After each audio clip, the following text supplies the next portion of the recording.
कौन करुଛ मम्मी जी? तरकारी गरम करुचे।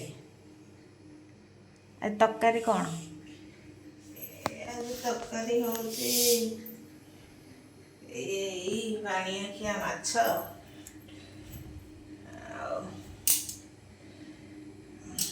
मत एक्चुअली भोक कला तो मो हाथ ये चोपा छाड़ू बोली हाथ में खाईपारे बोली मम्मी की बाध्य होगी डाकिली शोला निदर बिचारी पिलाटा ताको बाध्य होगी डाकिली तो उठिक आसिक आंबुल झोल ना कौन जहाँ पकाच पक कि टेस्टी टे करे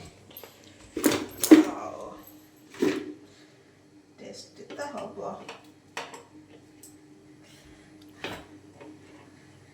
आंबुल तरकारी आंबुल झोल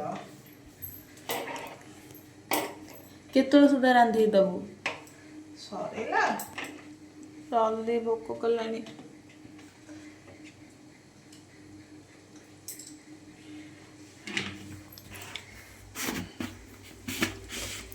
आंबुल तरकारी